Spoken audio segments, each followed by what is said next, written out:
हटिए, हटिए सामने से, हटिए। तुम उधर सर्च करो। सर ये पर्स और ये मोबाइल।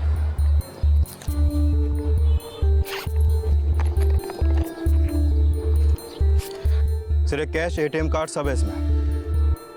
मोटिव लूट का लगता भी नहीं है। शायद इस लड़की के साथ पहले बलात्कार किया गया और बाद में फिर बड़ी बेरहमी से इसको मार दिया गया। यादव, देखो बैग में कोई आईडी वगैरह है क्या?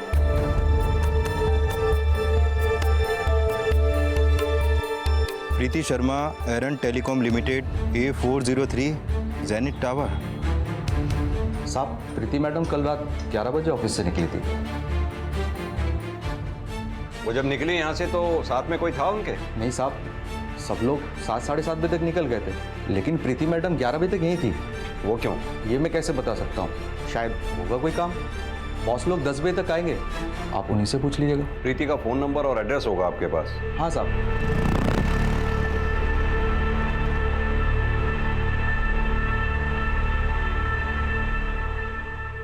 आपके बेटे के कहने पर आपको छोड़ रहा हूँ। दोबारा अगर ऐसी हरकत की ना तो केस बना दूंगा। आप लोग तो सिर्फ केस बनाना जानते हैं। मेरा बेटा 3 साल से लापता है, उसे तो आप लोग ढूंढ नहीं पाए। वो लापता नहीं, खुद भागा था। और ये आपका बेटा नहीं है? आत्महत्या करने से पहले इसके बारे में नहीं सोचा? माँ, संभालो अपने आप को। अब घर चलो। सर, मैं माँ को ले जा सकता हूँ? ठीक है। प्लीज रोनी, चलो। माँ उठो। ठीक है सर। प्रीति सेक्टर 26 में अपने कजिन ब्रदर और भाभी के साथ रह रही थी। शिनाख्त के लिए उन लोगों को बुला लिया। जैसे ही ऑफिस का स्टाफ आता है सबसे पूछताछ करो। इस ऑफिस से लेके क्राइम सीन तक जहाँ जहाँ सीसीटीवी है सबकी फुटेज निकलवाओ। तब तक मैं प्रीति के भैया भाभी से मिलता हूँ। सर।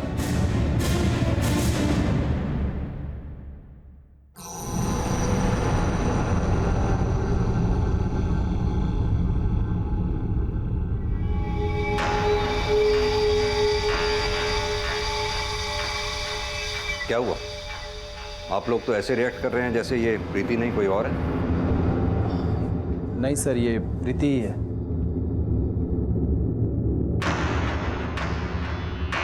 एक तरफ प्रीति की मौत से भी उसके करीबियों की आंखें नम नहीं हुई थी और दूसरी तरफ एक मां अपने लापता बेटे को देखने के लिए इस कदर तरस रही थी कि हताशा में उसने आत्महत्या करने की भी कोशिश की। उसके लापता बेटे का प्रीति और प्रीति की हत्या से क्या कोई कनेक्शन था? प्रीति कल रात अपने ऑफिस से घर नहीं पहुंची। आप लोगों को जरा भी चिंता नहीं हुई? वो तो आए दिन लेट आती थी सर, और वैसे भी कल हम जल्दी सो गए थे और मॉर्निंग में आप लोगों का फोन आ गया। लेकिन प्रीति के मरने का आप लोगों को अफसोस तो होगा ही। जी अफसोस तो है ही, लेकिन प्रीति से हमारा बहुत दूर का रिश्ता था। प्रीति के पेरेंट्स हैं या? जी है ना, लेकिन हमारा रिश्ता प्रीति के मामा प्रमोद से है। दरअसल प्रीति के मामा मेरे दूर के चाचा लगते हैं, वो भी अलीगढ़ से ही हैं। आपका फ़ोन आने के बाद मैंने उन्हें इन्फॉर्म कर दिया है। लेकिन प्रीति अपने पेरेंट्स के साथ रहने की बजाय आप लोगों के साथ क्यों रह रही थी? सर वो जॉब के लिए हमारे यहाँ आई थी। करीब 3 साल पहले उसके मामा ने ही उसे हमारे पास छोड़ा था।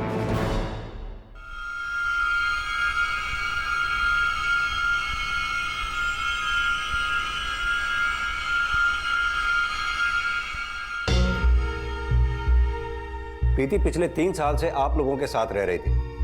आपको क्या लगता है ऐसा कौन हो सकता है जो प्रीति से ऐसी दुश्मनी निकाले? सर अब इसके बारे में तो हमें कोई अंदाजा नहीं है। दुश्मन का अंदाजा नहीं, लेकिन कोई दोस्त, बॉयफ्रेंड? सर इसके बारे में तो हमें प्रीति ने कभी नहीं बताया कि उसका बॉयफ्रेंड था या नहीं। इनफैक्ट वो अपनी पर्सनल लाइफ के बारे में हमसे बहुत कम बातें करती थी। सर मुझे नहीं लगता कि प्रीति की लाइफ में कोई बॉयफ्रेंड होगा, क्योंकि वो अपने काम को लेकर फोकस थी।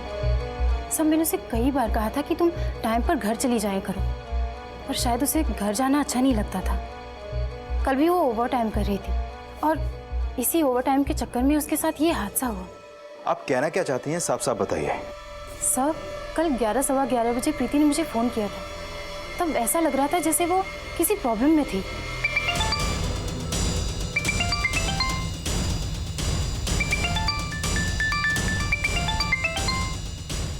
हेलो मोनिका। हेलो प्रीति। हेलो हेलो प्रीति। सब मैंने उसे कॉल बैक किया था पर उसका फ़ोन बंद था उसने कुछ तो बोला होगा, कुछ तो बताया होगा फोन पे। फोन 7-8 सेकंड में कट हो गया था, पर वो शायद राम का नाम ले रही थी। राम? ये राम कौन है? राम पहले यहाँ सिक्योरिटी गार्ड था। राम काफी टाइम से प्रीति को परेशान कर रहा था।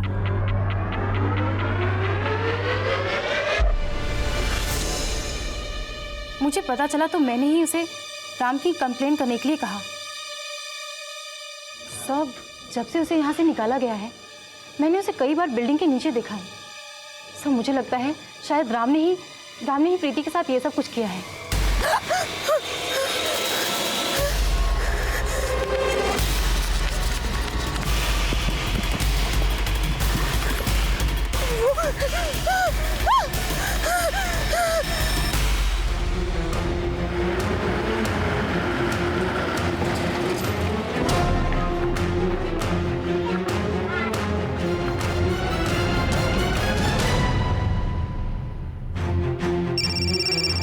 प्रीति के मर्डर की सूचना मिलने के बाद प्रीति के पिता और मामा नोएडा पुलिस स्टेशन पहुंचे। मेरी बेटी अपने पैरों पे खड़ा होना चाहती थी। बोली कि पापा मैं जॉब करूंगी। हमें क्या पता था कि उसके सपने ऐसे बिखर जाएंगे कि हमें उसका चेहरा भी देखना नसीब नहीं होगा।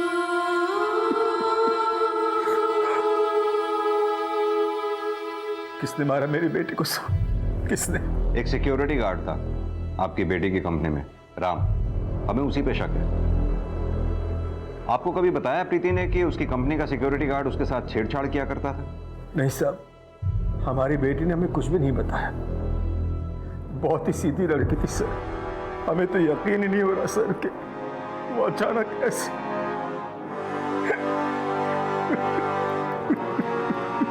जी जय।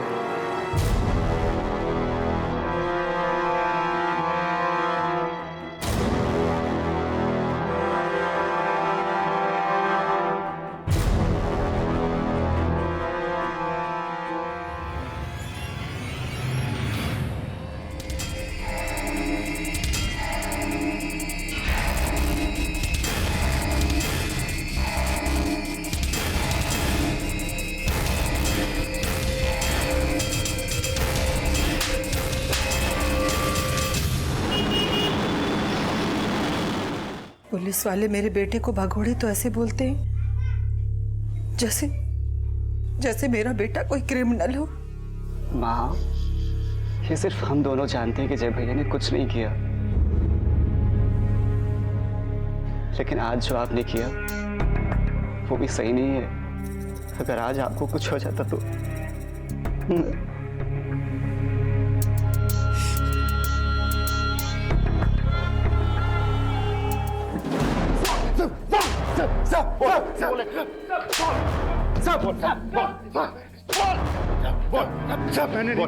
मैंने नहीं मारा प्रीति मैडम। मारा नहीं तो भागा क्यों? और कल रात प्रीति को ऑफिस के बाहर करने क्या गया था तू? मैं प्रीति मैडम से माफी मांगने गया था ताकि वो मुझे माफ कर दे और फिर से काम पे लगवा देता। अरे मैडम सुनो सुनो, अरे रुको। लेकिन वो मुझे देखकर भाग गई। उसके बाद मैं वहां से चला गया साहब। फिर सुबह जब मुझे मालूम हुआ कि उनका खून हो गया तो सब मैं डर के भाग गया, क्योंकि मुझे मालूम था आप लोग सब मुझे पे शक करेंगे, लेकिन मैंने प्रीति मैडम को नहीं मारा साहब। मैं सच कह रहा हूँ। खत्म तेरी सर, ऐसे सच नहीं उगलेगा। तोड़ो उसे और तब तक तोड़ते रहना जब तक सच ना उगले। साहब मैंने नहीं मारा प्रीति मैडम। साहब मैंने नहीं मारा प्रीति मैडम। नहीं मारे साहब। सर अभी तक राम ने कुछ नहीं उगला, लेकिन बहुत जल्द सब उगल देगा। सर, प्रीति के ऑफिस की बिल्डिंग के बाहर का सीसीटीवी फुटेज प्ले करो सर।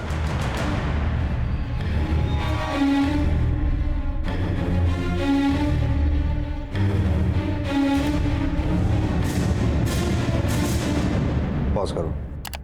सीसीटीवी फुटेज के हिसाब से तो राम मेदी वहां से चला गया था। प्ले करना।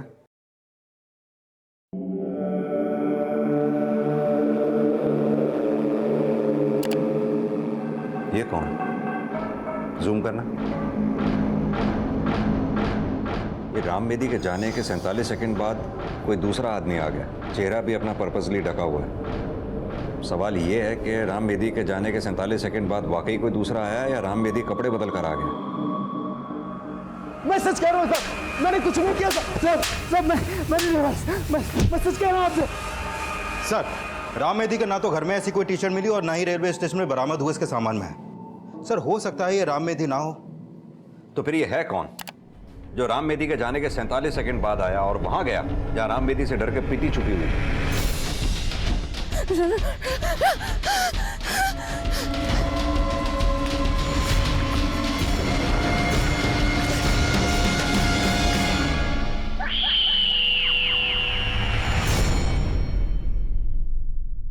और फिर 15 मिनट बाद ये वापस लौटा। वो दरिंदगी के 15 मिनट सिर्फ 47 सेकंड में तो प्लान नहीं किए गए होंगे।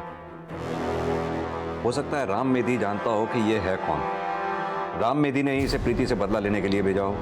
मैंने कुछ नहीं किया सर। मैं सच कह रहा हूँ आपसे। पुलिस के बहुत जोर देने पर भी राम मेहदी अपने बयान पर कायम था। हालांकि ये साफ था कि प्रीति का मर्डर करने वाला राम मेहदी नहीं था, लेकिन राम मेहदी के हत्यारे से सांठगांठ और प्रीति के कलीग से भी हत्यारे की पहचान पता लगाने की कोशिश की जा रही थी। सर मुझे समझ नहीं आ रहा कि ये कौन हो सकता है। मोनिका, तुमने बताया था कि राम मेहदी के ऑफिस से निकाले जाने के बाद तुमने राम मेहदी को ऑफिस के बाहर कई बार खड़ा देखा था। वो अकेला होता था या उसके साथ में कोई और भी होता था? सर मैंने उसे अकेले ही देखा था। ऑफिस के अंदर या बाहर कोई ऐसा हो जो प्रीति को स्टॉक करता हो, या फिर कोई ऐसा जिसकी प्रीति पे बुरी नजर हो? सर प्रीति 3 महीने पहले तक कस्टमर केयर डिपार्टमेंट में काम करती थी। वो मिस्टर कपूर के अंडर में काम करती थी। सर प्रीति ने बताया था कि मिस्टर कपूर ने उसके साथ बदतमीजी करने की कोशिश की थी। सर कुछ पेपर्स पे आपके सिग्नेचर चाहिए था।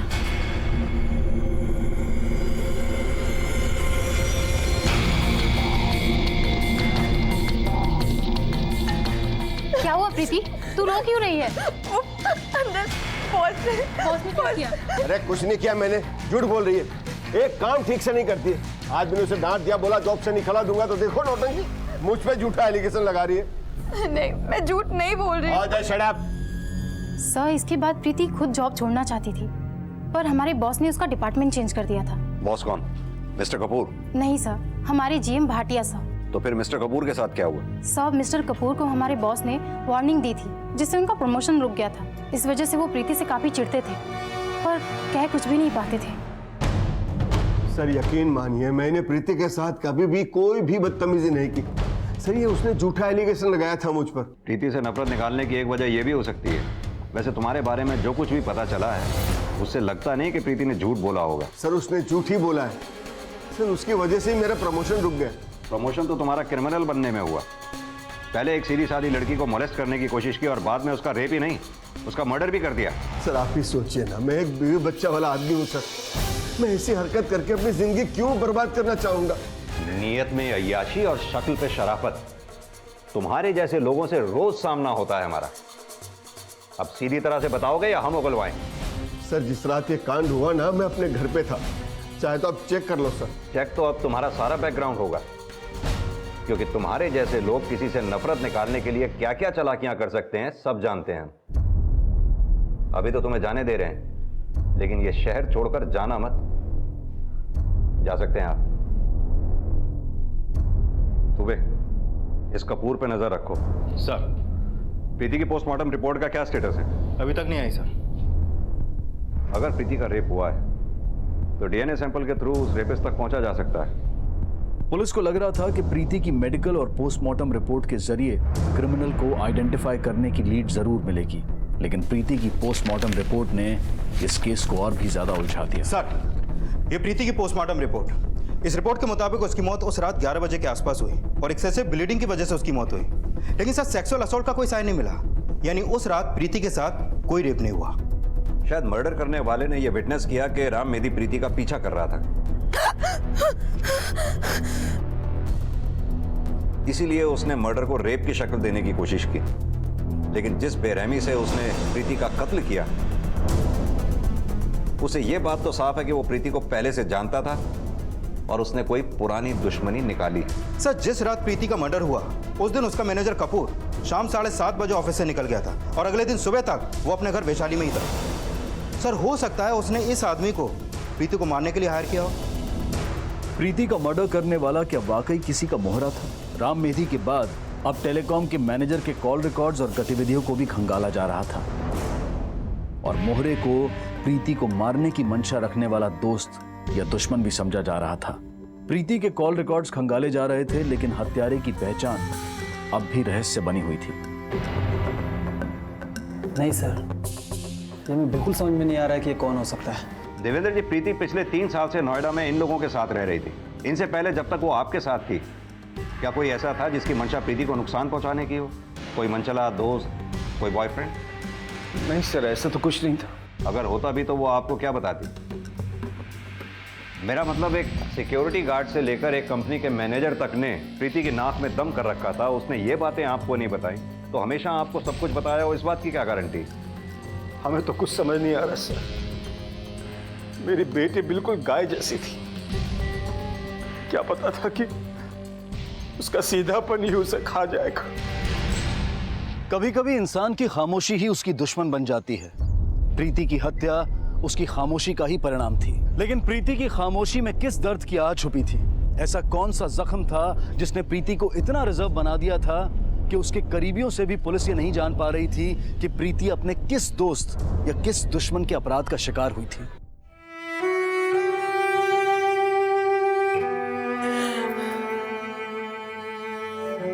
माँ, लो आप खाना खा लो, फिर आपको दवाई भी तो खानी है। कुछ नहीं खाना मुझे मुझे बस मेरा बेटा चाहिए। मुझे मेरा बेटा चाहिए। माँ, कहाँ जा रही हो आप? Police station.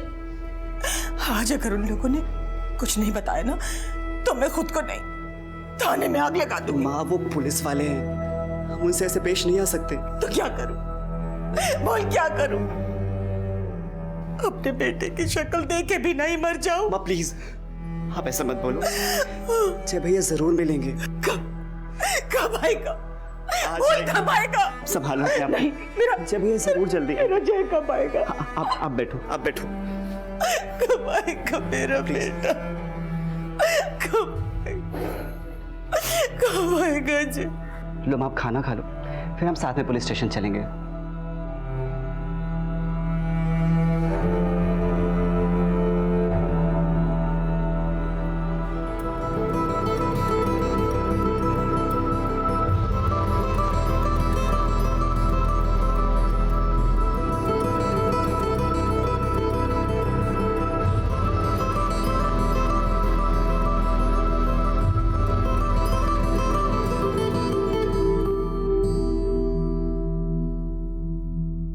सर, अभी तक प्रीति के बारे में जो भी पता चला उससे ये तो साफ है कि प्रीति एक चुपचाप रहने वाली सीधी सादी लड़की थी।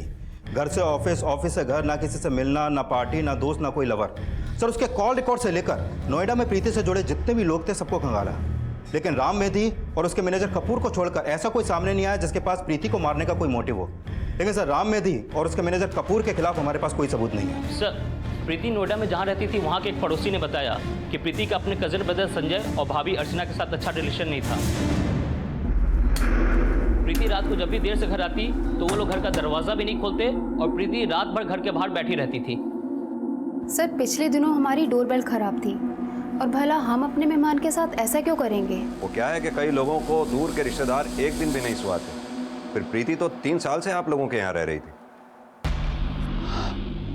ये सच है सर कि वो हम पर बोझ थी, लेकिन असली बोझ तो अपने पेरेंट्स के ऊपर थी। इसलिए तो उसे अपने से दूर कर दिया और कभी खबर तक लेने नहीं आए। जैसा वो दिखा रहे थे सर, ऐसा बिल्कुल भी नहीं थे। लाश तक लेके नहीं गए थे उसकी, यही अंतिम संस्कार कर दिया था। और पापा और मामा के अलावा न माँ, न बहन, न कोई रिश्तेदार, कोई नहीं आया। सर, प्रीति के कॉल रिकॉर्ड के हिसाब से उसकी अपने फादर से काफ़ी कम बात होती थी। कहीं ऐसा तो नहीं कि प्रीति के नोएडा में रहने की वजह कुछ और ही है? ये प्रीति के फादर को फ़ोन करके थाने बुलाओ। सर, ये देवेंद्र जी का परिवार कहाँ गया है जो यहाँ रहते हैं? 2 दिन पहले वो लोग शायद कहीं घूमने गए। घूमने गए? इनकी बेटी की मौत हो गई और ये घूमने गए? ये क्या कह रहा है साहब? 2 दिन पहले तो सही सलामत थी, उनके साथी तो गई है उनकी बेटी।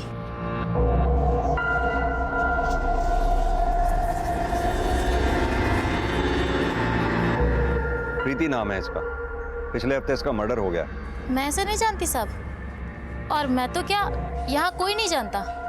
देवेंद्र जी की एक ही बेटी है कुसुम।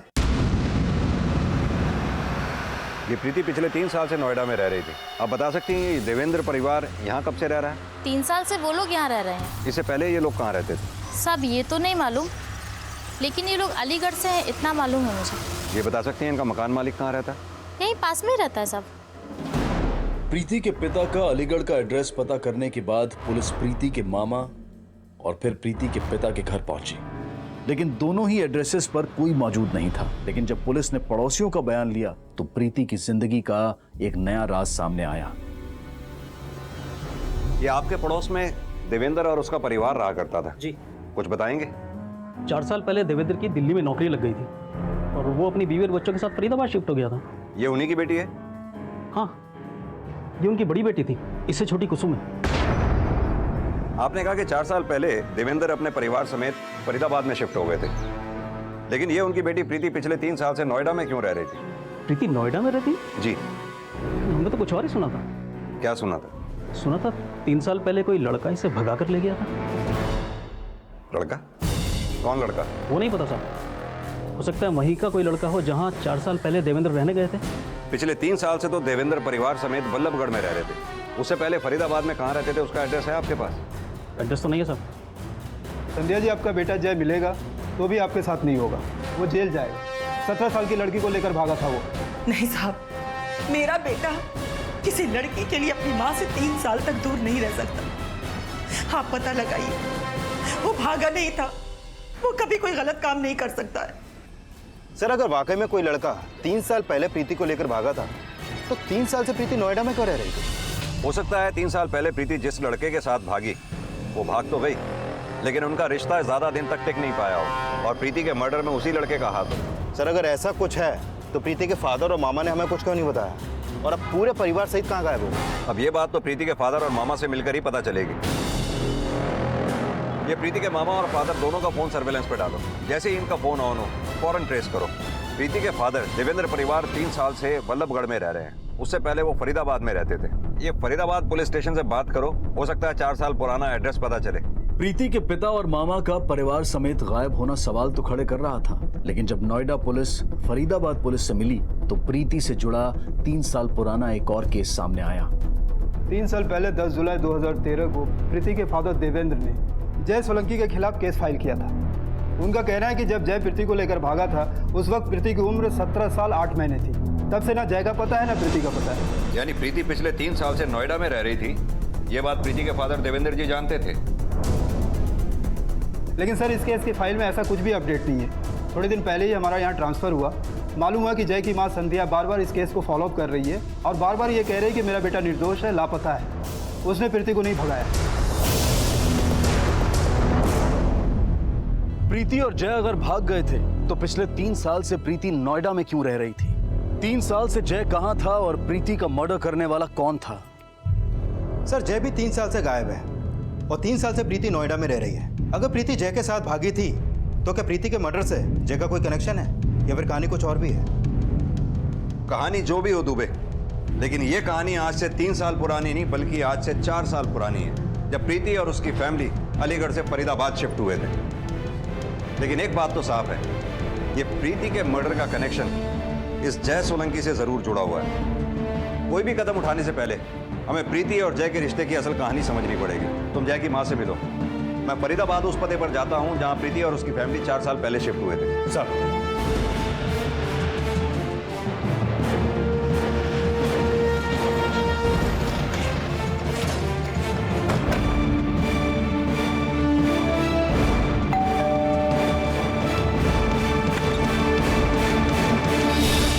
जी सर, 4 साल पहले प्रीति की फैमिली हमारे यहाँ किराए पर रहने आई थी।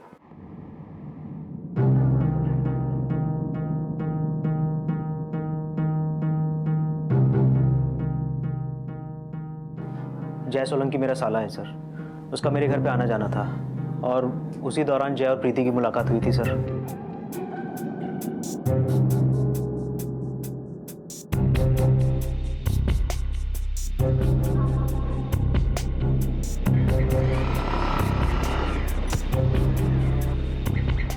सॉरी। It's okay.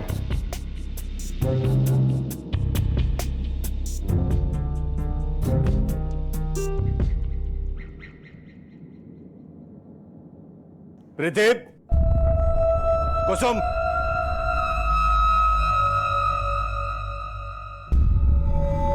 कौन हो तुम?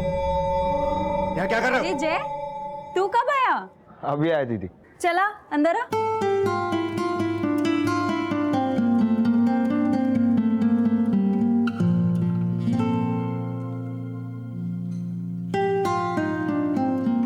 सर फिर देखते ही देखते उनकी पहली मुलाकात प्यार में बदल गई।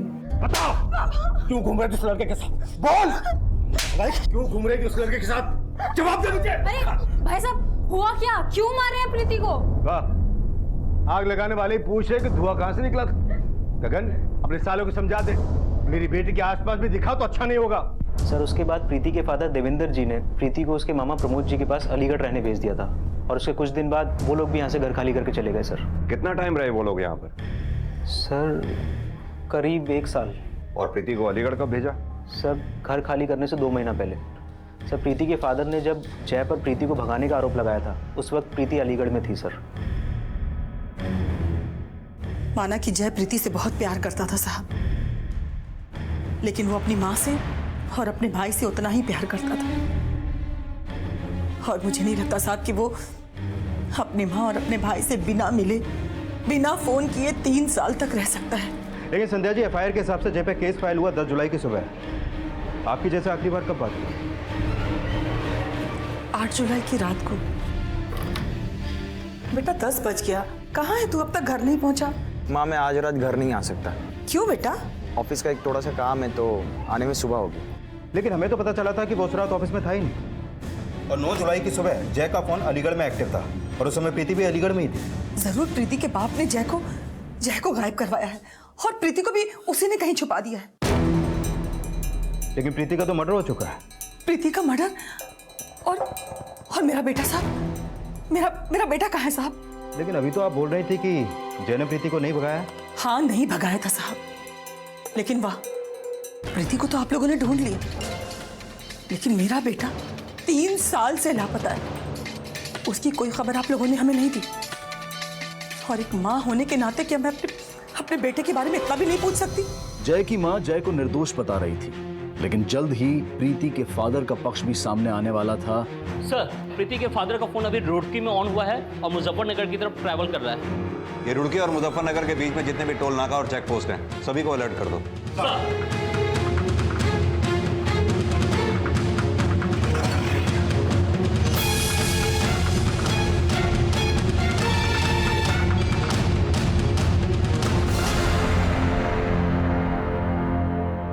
आप गलत समझ रहे हैं सर, हम लोग कहीं भागे नहीं थे।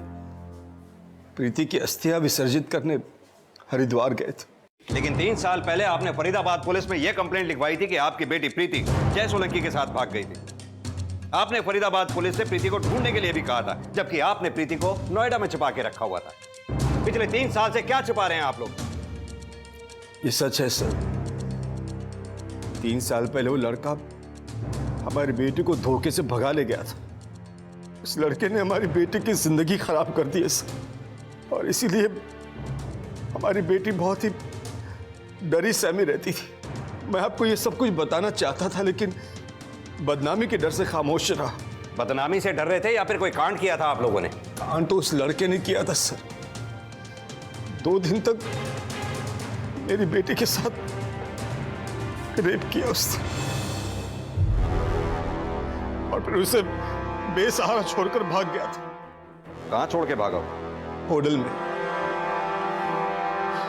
उसने सिर्फ रेप ही नहीं किया, प्रीति प्रेग्नेंट भी हो गई थी। उसका अबॉर्शन करवाना पड़ा था मुझे, और इन सब बातों से वो बहुत ही सहम गई थी सर। मैं किसी को कुछ बता नहीं पाया, क्योंकि अगर पुलिस को सब बताता तो कोर्ट कचहरी के चक्कर काटते काटते मेरी बेटी जीते जी मर जाती सर। इसलिए मैंने उसे सबसे दूर नोएडा भेज दिया सर। मैंने इसलिए भी छुपाया क्योंकि मेरी दूसरी बेटी भी है, कुसुम। अगर लोगों को पता चलता है कि मेरी पहली बेटी के साथ ये सब कुछ हुआ है, तो कुसुम का हाथ कौन थामता? इस वक्त जय कहां हो सकता है? पता नहीं सर, लेकिन वो 3 साल से इसलिए गायब है क्योंकि वो जानता है कि अगर वो सामने आया तो जेल जाने से बच नहीं पाएगा। और मुझे तो ये भी लगा था सर कि प्रीति को मारने वाला जय ही है, क्योंकि वो मेरी बेटी से नफरत करता था। उसके बारे में ये सब कुछ मैं आपको पहले बोल नहीं पाया सर। क्या लगता है दुबे, ये प्रीति का फादर देवेंद्र कोई कहानी बना रहा है या सच कह रहा है कि जय ने प्रीति का रेप किया और फरार हो गया? सर 3 साल पहले 9 जुलाई सुबह 3 से 7 बजे तक जय का फोन और प्रीति के पुराने नंबर की फोन लोकेशन अलीगढ़ की थी और 12 जुलाई को प्रीति नोएडा गई। लेकिन प्रीति के फादर के मुताबिक जय ने 2 दिन तक प्रीति के साथ रेप किया। सर हो सकता है जय इसलिए गायब है क्योंकि वो जानता था कि सिर्फ किडनैपिंग के चार्ज में ही नहीं बल्कि रेप के चार्ज में भी वो अंदर जाएगा। अगर जय जानबूझकर गायब है तो हो सकता है उसने ये भी पता कर लिया हो कि प्रीति नोएडा में रह रही है।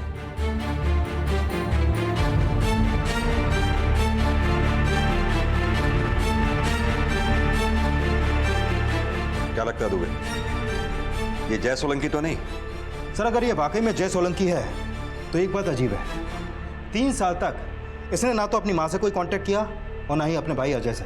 हो सकता है जय की माँ और भाई जय के कांटेक्ट में हो और उसका राज छुपा के उसे बचाने की कोशिश कर रहे हो। वो जानते हो कि जय ने प्रीति को भगाया ही नहीं बल्कि उसका रेप भी किया और बाद में उसका मर्डर भी किया। और 3 साल से हमें वो ये दिखाने की कोशिश कर रहे हैं कि जय प्रीति के फादर देवेंद्र की साजिश का शिकार है। दुबे, जय की माँ, भाई, प्रीति का बाप, मामा, सबके पिछले 3 साल के कॉल रिकॉर्ड्स निकलवाओ, देखें किसकी कहानी सच्ची है और किसकी झूठी। और हाँ, फरीदाबाद के पुराने केस की फाइल निकालो और दोबारा से चेक करो, पता तो चले किसकी स्टेटमेंट सही है और किसकी गलत।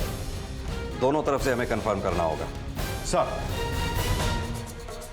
प्रीति की हत्या ने 3 साल पुराने उस केस को फिर से जिंदा कर दिया जिसमें पिछले 3 साल से जय सोलंकी को एक आरोपी मानकर ढूंढा जा रहा था।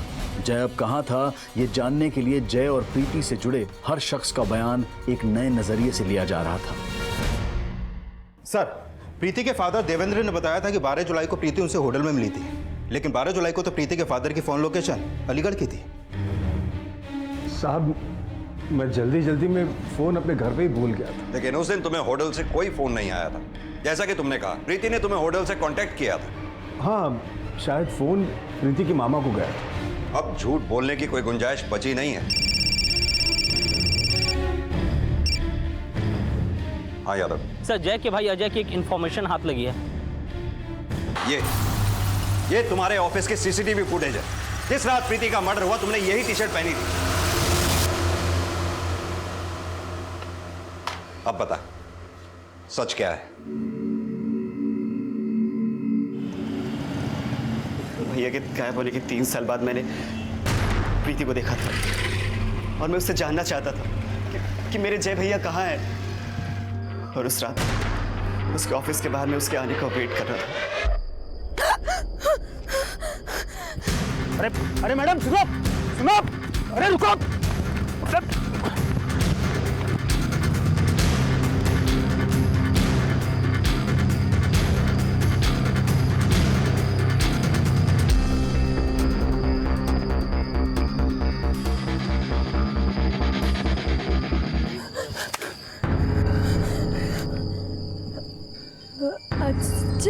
तुम प्रीति, तुम मुझे पहचान गई हो तो ये बता दो, मेरे जय भैया कहाँ हैं?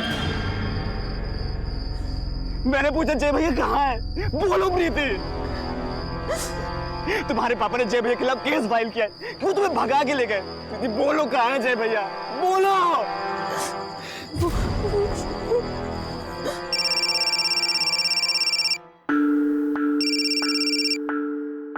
हेलो हेलो, बात कर सकती है वो या है कोई आसपास? घर पर तो कोई नहीं है, मामा मामी शादी में गए, वो कल सुबह आएंगे। इतनी अच्छी न्यूज़ तुम अभी बता रही हो? मैं आ रहा हूँ वहाँ पे। नहीं जय, किसी ने देख लिया तो? कुछ नहीं होगा प्रीति, मैं आ रहा हूँ बस। जय,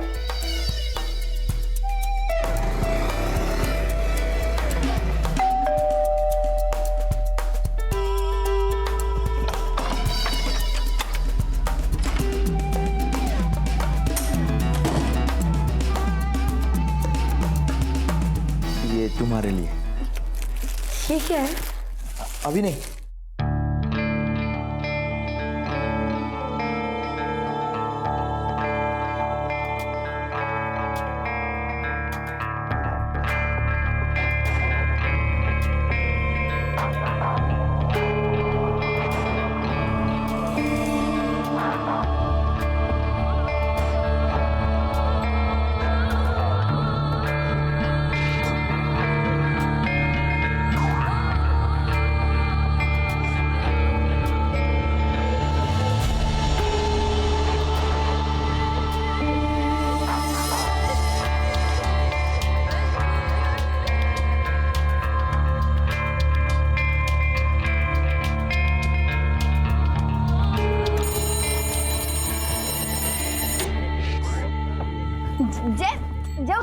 गए। जय उठो। प्रीति, ये क्या कर रही हो तुम? तू कमीने यहाँ भी आ पहुंचा? जिंदा नहीं कमीने इधर आ। साहब मैंने उन दोनों को एक साथ देखा तो जीएस जी को फोन करके बता दिया।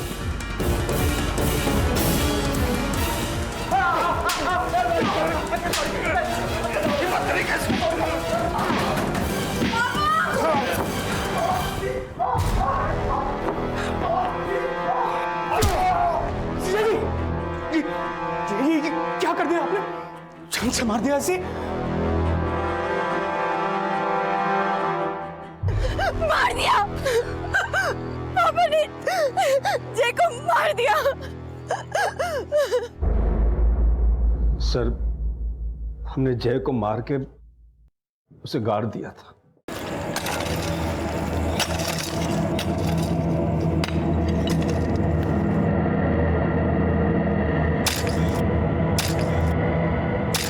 तेरे बाप ने जय भैया को मार दिया और तू 3 साल से। अजय मुझे माफ कर दो, मैं ये बात किसी को नहीं बता पाई।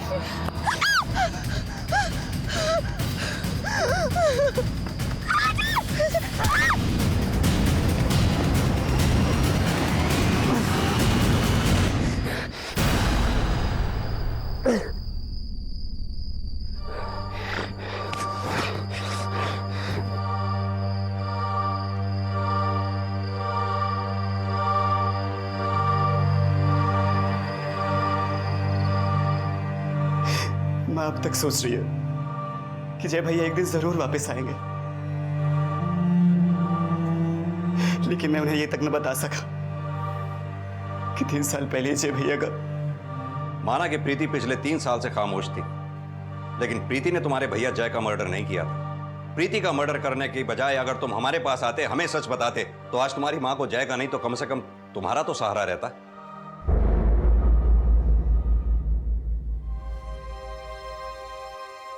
सच जब झूठ से ढका हो तो भ्रमित वो आशाएं होती हैं जो किसी को खोकर उसको पाने की उम्मीद नहीं छोड़ती।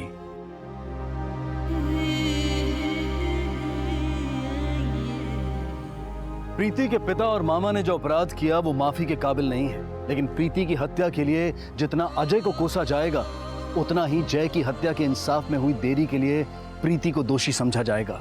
माना कि प्रीति ऐसी मनोदशा में थी जिसमें सच बोलना आसान नहीं होता, लेकिन सच जब चुप्पी साध लेता है तो वो झूठ से भी वहशीला हो जाता है। और चुप्पी को अपने दर्द की दवा समझने वाले अक्सर ये नहीं सोच पाते कि असल में चुप्पी ही उनके दर्द की वजह होती है। अब मैं अनूप सोनी आपसे विदा लेता हूं, फिर मुलाकात होगी अगले एपिसोड में एक और चौंका देने वाले केस के साथ।